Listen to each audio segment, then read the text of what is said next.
right, so if you are familiar with my Wednesday nights, I've started a few months ago with a series called Debunked Theology, and it's a series based off of Mythbusters type thing. That was kind of the idea that I got, is that we'll take different theological points of views and we're going to debunk them, okay? But the themes always usually change with my presentations, and so this presentation theme is a little different. I try to keep them new and fresh to keep your guys' attention, right? Because we live in a digital age and we always want to have that digital, refreshing, right?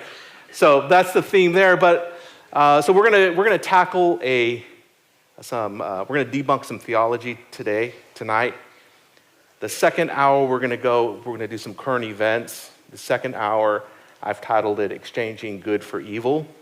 And so there's a lot of that going on. I had so much material, I had to stop myself because I was like, this is gonna be like a 3-hour class because there's so much stuff going on. Even as I was not driving here, I wasn't on my phone, I was driving, but before I left, I was thinking, man, there's so much stuff just even going on right now. So there's so much material out there. There's so much stuff going on in the world.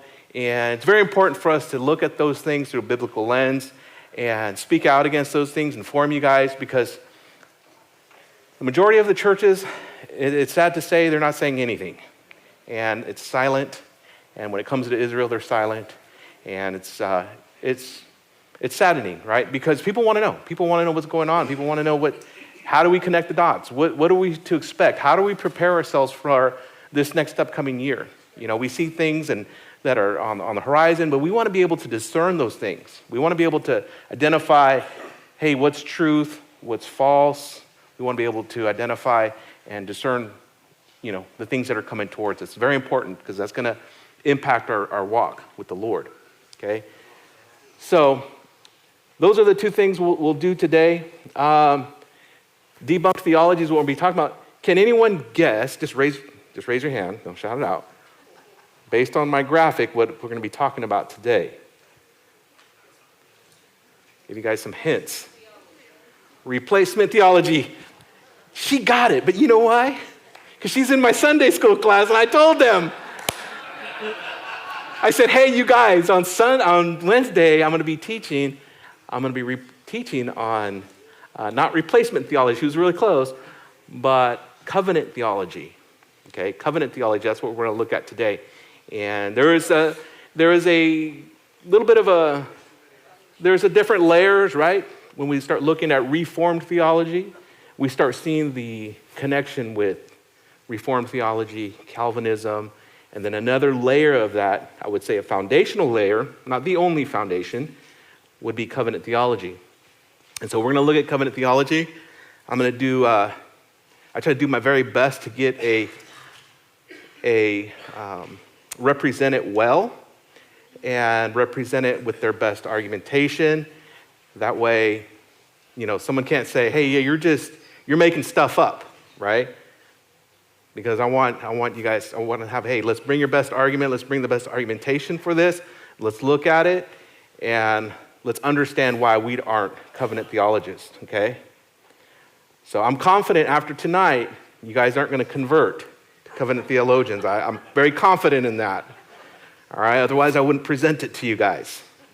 I'm just joking. But anyways, so that's what we're going to do. Let's do that. Let's get into this session here, Debunked Theology, okay? And we are going to be looking at, pretty much these are the guidelines of this session. You want to say identify and debunk theology during this course. During the course of the series, we'll examine and debunk false theological teachings and systems. We'll use the Bible and proper hermeneutics to test the systems and then we'll identify them as debunked theology, okay? I was kind of sad when I was putting this together because you go on YouTube and you look up, there's so many other people that have copied me with debunked theology. I thought I was the only one that had this idea. Some people copied me a couple years ago. How did they do that? Man, anyways, all right, let's check this out. So this was kind of the focus of which started this whole thing, was that God is done with Israel, okay? And however you want to frame that question or statement, it's you could say, hey, look, God is done with Israel, or Israel has no place in God's system anymore. However you've heard it or framed it, that's basically the foundation of that, right? God is done with Israel.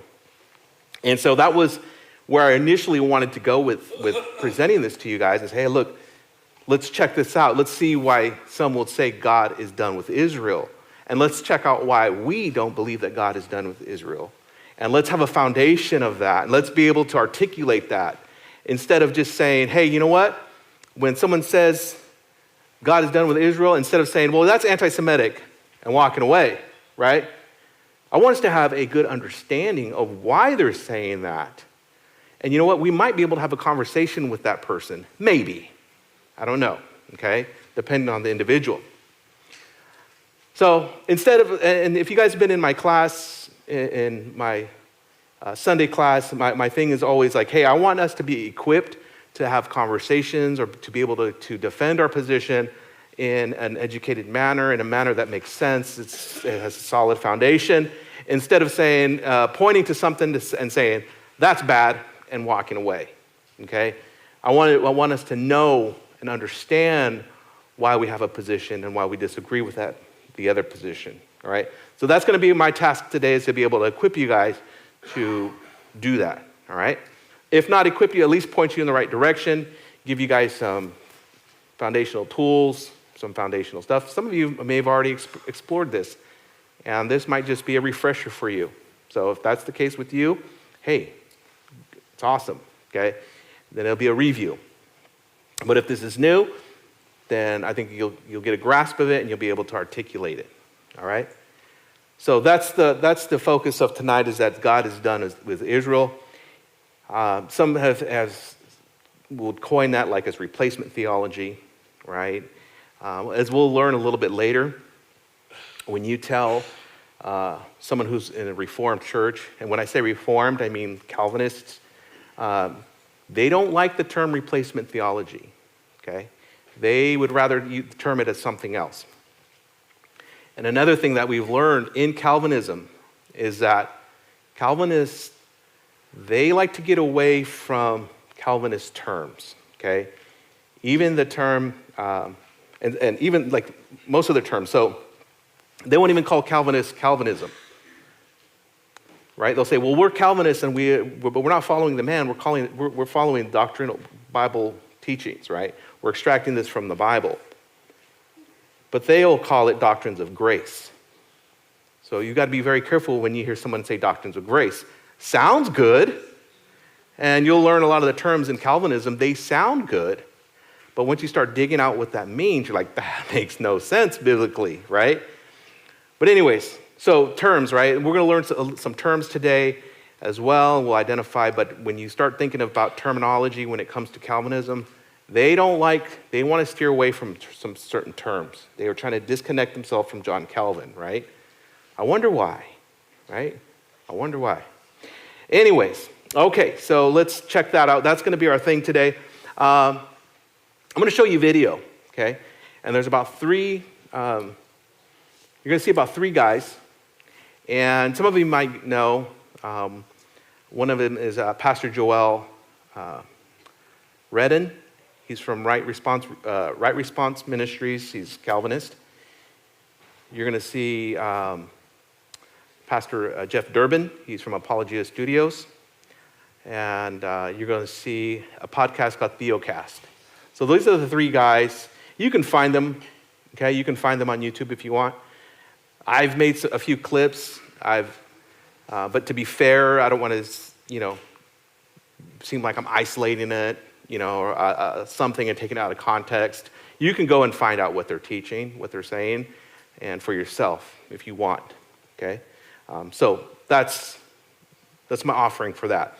But let's check out this video here. It's a few minutes long, so just stay with me, okay? And then we'll talk about it a little bit afterwards.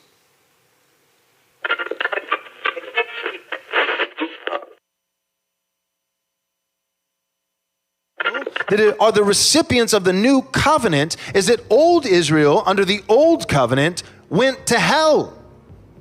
When you wonder, what's better about the new covenant and the old? Well, the old covenant, promised these things, and we get real technical about it, right? And we get into the covenantal language, and all that is good. But in a very simple definition, what's better about the new covenant? It saves everyone under it. That's what makes it better. The old covenant was not successful in securing the final and ultimate salvation of the, not just a few, but the vast majority of its members. Think about that. Now, we're not just talking about a few exceptions. The majority of the members, the recipients of the